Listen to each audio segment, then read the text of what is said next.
안녕하세요. 한국사교사 박영국입니다. 오늘은 우리가 등교 개학을 했지만 선생님이 지난주에 예고한 대로 주요 내용을 이렇게 선생님이 동영상 강의를 통해서 설명을 하고 수업 시간에는 교과서와 사료, 사진 자료를 분석하면서 수업을 진행해 보도록 하겠습니다. 그래서 이번 주에는 여러분들이 3.1운동과 대한민국 임시정부에 대해서 학습을 해보도록 하겠습니다. 자, 먼저 3.1운동 먼저 설명을 하도록 하겠습니다. 1919년 우리나라 역사상 가장 민족 최대 독립운동 3.1운동, 여러분들도 잘 알고 있죠. 특히 우리가 살고 있는 천안, 아산 지역도 이 3.1운동과 굉장히 연관이 깊은 지역이기 때문에 여러분들에게는 역사적으로 친숙하고 익숙할 겁니다. 우리 천안에 무엇이 있나요? 그쵸, 저쪽에 넘어가면은 독립기념관이 있고, 그리고 천안의 대표적인 독립운동가로서 여러분들이 잘 알고 있는 유관순 열사가 있죠. 그런 3.1운동이 어떠한 배경에서 그리고 어떻게 이루어지고 또 어떤 결과를 오게 됐는지 그 전반적인 흐름에 대해서 먼저 설명을 해보도록 하겠습니다. 자, 3.1운동의 배경부터 한번 살펴볼게요. 1919년입니다. 자, 우리가 언제 나라를 빼앗겼나요? 1910년도 나라를 빼앗겼죠. 10년이라는 시간이 지났어요. 이 10년이라는 시간 동안 일본은 무단 통치, 헌병 경찰 통치라고 해서 우리나라의 모든 것을 강압적으로 그리고 무력으로 진압을 하던 그런 시절이었습니다. 그러다 보니까 우리가 지난 시간에 배운 대로 국내에서는 비밀 결사 운동 단체를 조성을 하고 또 우리나라의 많은 사람들이 만주나 연해주, 미주로 넘어가서 이 독립운동 기지를 건설하면서 학교를 만들고 군사를 만들어가는 과정에 대해서 배웠습니다. 자, 그러면은 이 1919년 3.1운동 그 배경을 한번 살펴보면 이렇습니다. 1914년에서 17년까지는 전 세계적으로 큰 일이 있었어요. 그 큰 일이 1차 세계대전입니다. 여러분, 1차 세계대전에서 결국에는 독일이 패전국으로 남고 그리고 미국 그리고 여러분들이 알고 있는 영국 이런 나라들이 승리를 거뒀죠. 근데 여기에서 승전국이 한 나라가 더 있어요. 그 나라는 일본입니다. 선생님, 일본은 제가 알기로는 원자폭탄 떨어지고 그러지 않았나요? 그건 2차 세계대전이에요. 일본은 2차 세계대전은 패전국이지만 1차 세계대전은 승전국이었어요. 자, 어쨌든 이렇게 1차 세계대전이 끝났습니다. 자, 이 1차 세계대전이 일어났던 그 배경의 원인에는 유럽의 제국주의 국가들끼리 이 식민지를 두고 누가 더 많은 식민지를 가질 것인가에 대한 다툼이었어요. 근데 이 1차 세계대전이 끝나고 나니까 이 독일이 가지고 있던 식민지를 이 서양 열강들이 마치 자기들이 선심이나 쓰는 듯 해방을 시켜준다라고 하는 거예요. 그래서 미국의 대통령이었던 윌슨이 이런 세계적인 발표를 합니다. 민족 자결주의.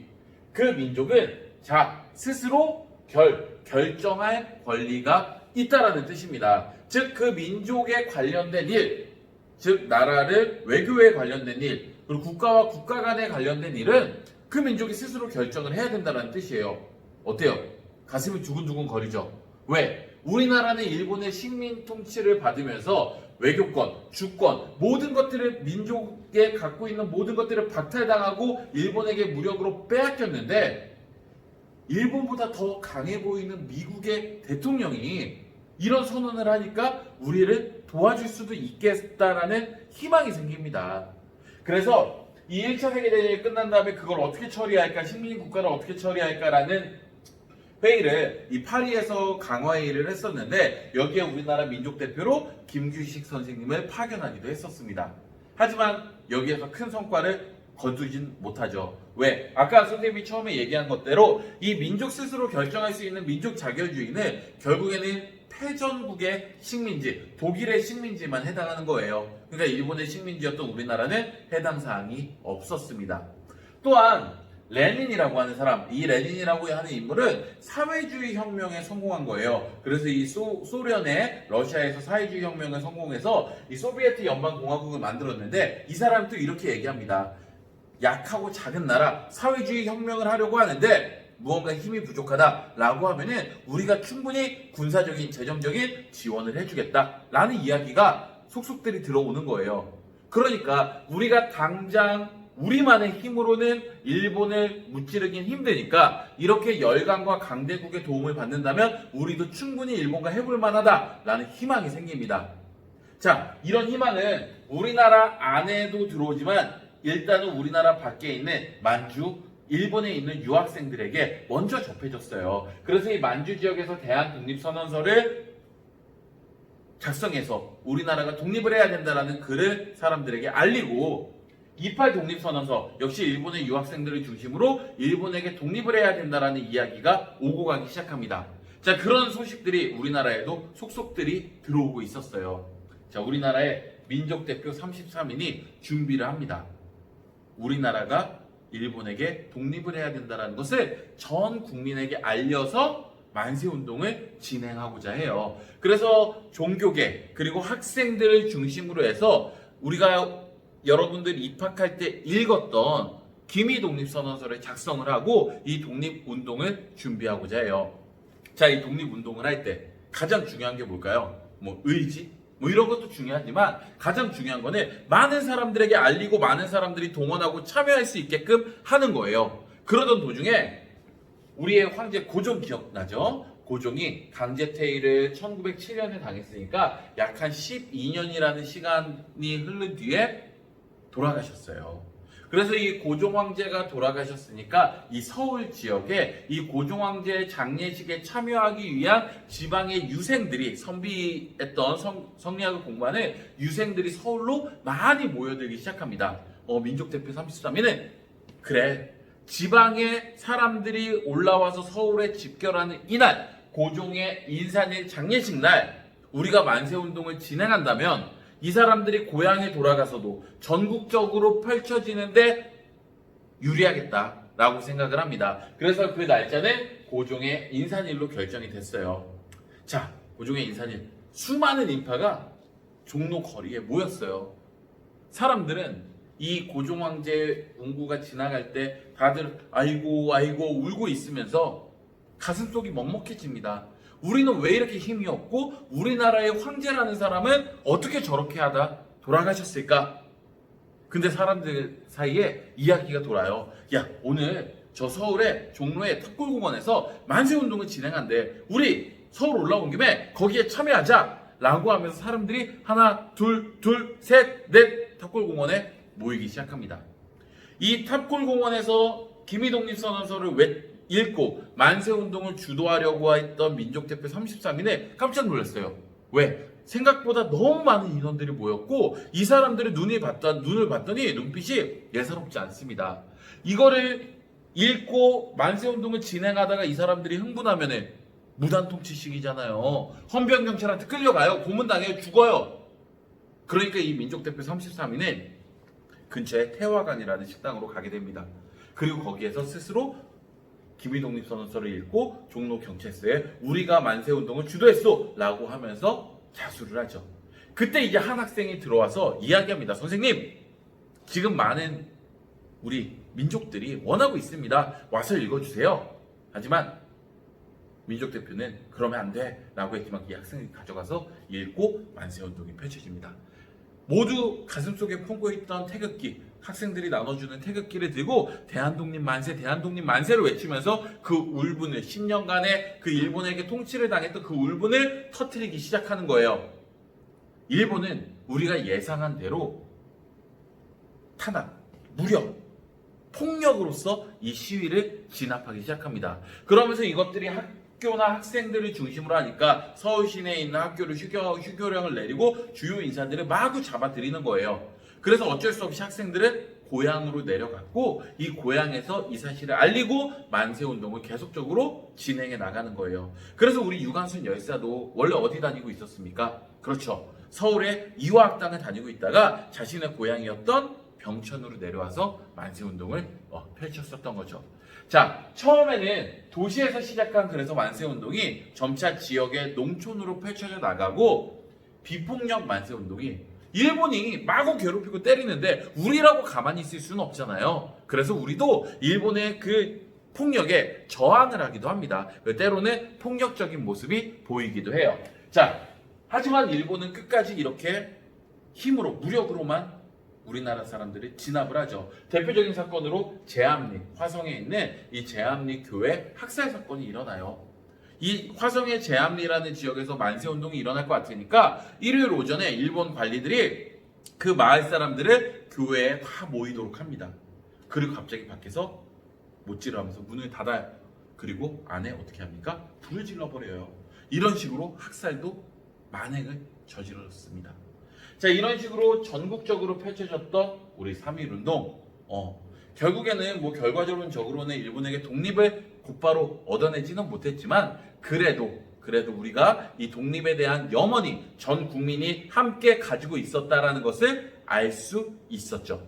자, 그 결과를 한번 살펴볼게요. 일본도 화들짝 놀랐어요. 그냥 힘으로만 억누르면 된다라고 생각을 했는데 그게 아니었죠. 그래서 자신들의 통치 방식을 이 무당 통치에서 문화 통치로 바뀌게 되고, 그리고 우리나라 그 민족 대표들은 전 국민이 이렇게 원하고 있구나, 우리 민족이 이렇게 원하고 있구나, 이 힘을 하나로 뭉칠 수 있는 어떠한 기구가 필요하다라고 하면서 대한민국 임시정부를 수립하게 됩니다.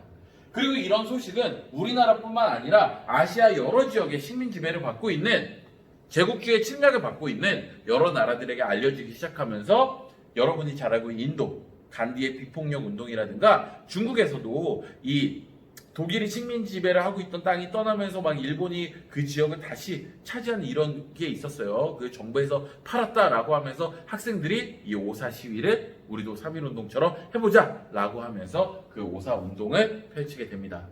자, 3.1운동의 배경, 전개, 결과, 과정까지 봤습니다.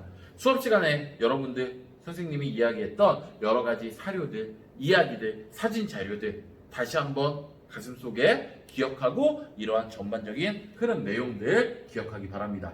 자, 그러면은 이제 그 민족의 힘을 하나로 합칠 수 있었던 대한민국 임시정부는 어디에 어떻게 만들어졌고 또 운영은 어떤 방식으로 되었는지에 대해서 보도록 하겠습니다.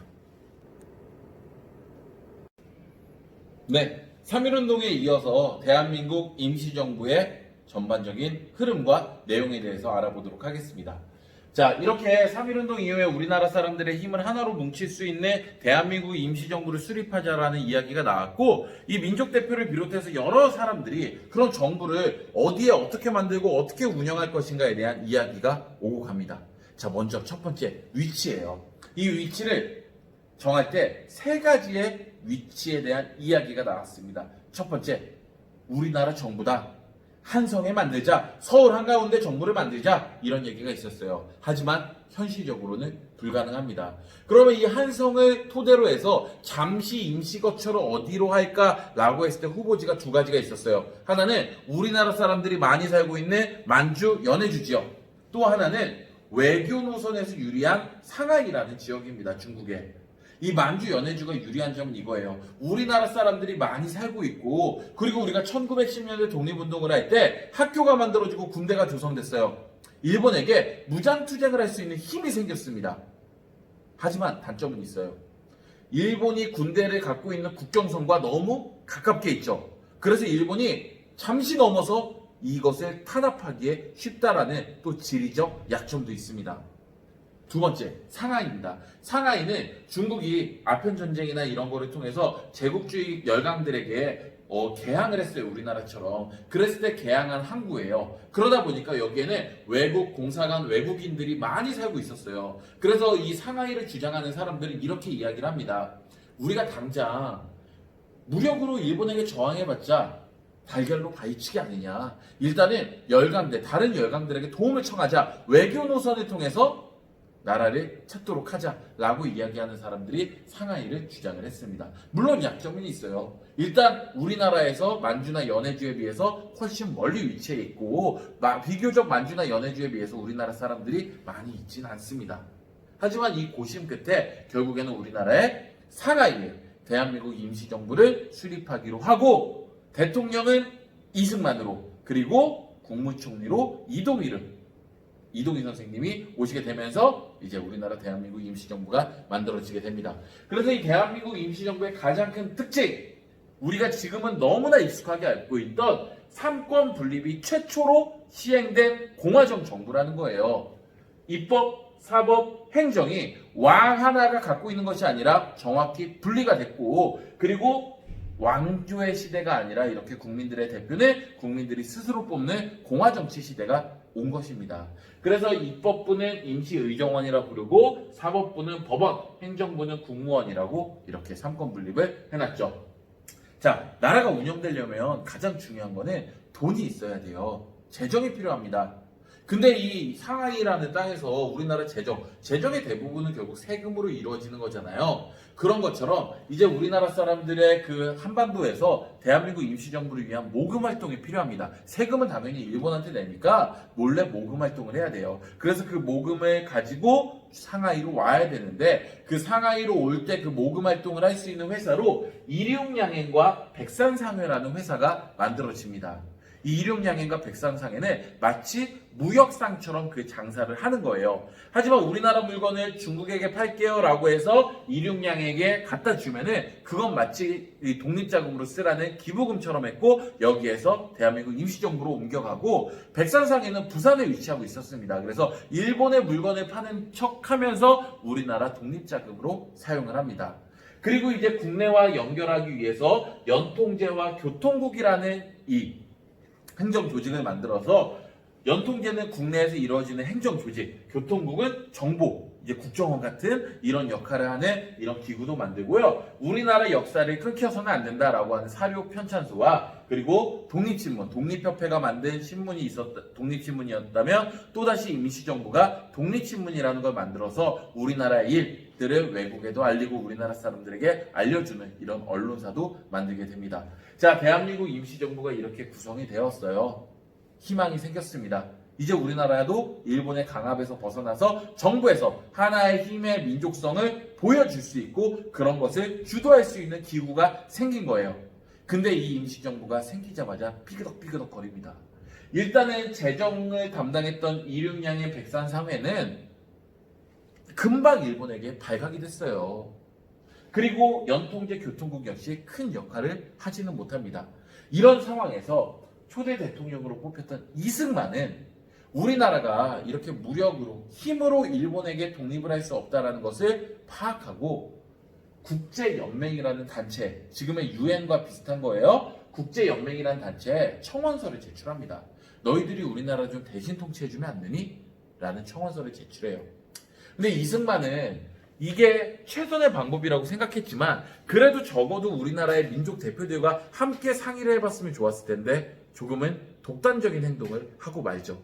그래서 이 사건이 알려지자마자 여러 민족 대표들이 난리가 납니다. 야 이놈아, 일본의 나라를 팔아먹는 거랑 저 국제연맹의 나라를 파는 거랑 무엇이 다르냐. 우리가 스스로 일어나서 하나의 나라를 만들 생각을 해야지 또다시 국제연맹의 나라를 대신 통치해달라고? 그건 안 되는 거잖아 라고 하면서 이 임시정부를 만들었던 이 대표들이 크게 화가 났어요. 그래서 1923년 국민대표회의를 합니다. 어떻게? 나 임시정부 이제 안 할 거야. 거봐, 내가 외교 노선 말로 독립하자는 놈이라 얘기할 필요가 없었어 라고 해서 많은 인사들이 만주나 연해주로 돌아가려고 하니까 잠깐, 우리 임시정부 이렇게 힘들게 만들었는데 없애면 안 되잖아 라고 하면서 회의를 진행하는 거예요. 그래서 이 회의의 대표적인 인물은 창조파의 신채호 선생, 이렇게 얘기합니다. 임시정부는 창조, 다시 만들어야 돼. 무장 독립전쟁을 할 수 있는 준비단체로 다시 만들어야 된다라는 창조파. 반면에 개조파의 안창호 선생님은 야, 이승만이 잘못했지만 이 안에서 또 바꿔가면서 하면 되지 않을까? 라고 하는 것이 이제 의견의 대립을 하는 겁니다. 근데 이 의견이 너무 달라요. 물과 기름 같아요. 그러니까 하나의 어떤 쪽이 흡수되고 어떤 쪽이 이렇게 보완하고 이렇게 서로 맞춰가지 못하고 결국에는 회의가 결렬이 되고 많은 인사들이 대한민국 임시정부를 떠나게 됩니다. 자, 그래서 임시정부는 어렵게 만들어진 기구잖아요. 그래서 막 변화와 변혁을 줘요. 그래서 이승만을 하야시키고 새롭게 박은식 대통령을 올리기도 하고, 국무령, 우리가 대통령 하나에게 힘을 줬더니 이런 일을 일어나잖아. 그러니까 의원 내각제로 바꿔보자. 그러다가 국무의원 제도, 집단 지도 체제. 그러니까 누구든지 우리나라 사람이라고 오면은 같이 함께 회의하고 같이 지도할 수 있는 이런 체제로 바꿔보자 라고 하지만 많은 인사들이 결국 임시정부를 떠나고 임시정부의 위상을 바닥으로 추락하게 됩니다. 그랬을 때 그 임시정부를 마지막까지 지키고 있던 인물이 한 명 있었어요. 여러분들이 잘 알고 있는 백범 김구 선생님이죠. 그 김구 선생님께 1931년, 32년 젊은 청년 윤봉길 의사와 이봉찬 의사가 찾아오게 됩니다. 그리고 내가 희생해서 일본에게 무언가를 보여주겠다라고 하는 거예요. 그래서 이 한인애국단이라는 걸 만들었고 조직을 했고, 이 한인애국단이 특히 윤봉길 의사의 상하이에서 훈커우 공원에서 일본에게 도시락 폭탄을 던진 사건이 이제 중국 그리고 우리나라의 많은 사람들에게 다시 독립에 대한 희망을 불지펴주죠. 그러면서 이제 대한민국 임시정부가 다시 조금 위상이 높아지는 거예요. 그러면서 이제 우리나라의 한국 광복군, 지금 국군의 모태이기도 한 이런 광복군까지 대한민국 임시정부를 중심으로 만들어지게 되는 겁니다. 이 30년대 이후에 임시정부의 활동은 1930년대 국외 독립운동을 할 때 다시 나오니까 조금 그때 다시 자세하게 배우도록 하겠습니다. 오늘 배운 내용, 3.1운동, 배경, 전개, 결과까지 여러분들 매우 중요한 내용입니다. 그리고 우리나라 민족의 가장 큰 독립운동이라는 것에서 여러분들이 큰 의미를 갖고요. 그리고 이제 대한민국 임시정부가 만들어졌을 때 그 전반적인 특징들 그리고 이런 흐름들을 파악하면 여러분들 좋을 것 같습니다. 자, 그러면은 오늘 3.1운동과 대한민국 임시정부에 대한 수업은 여기에서 마무리 짓고요. 다음 시간에는 1920년대 국내에서 일어난 독립운동에 대해서 살펴보도록 하겠습니다. 네, 고생하셨습니다. 다음 주에 만나도록 하겠습니다.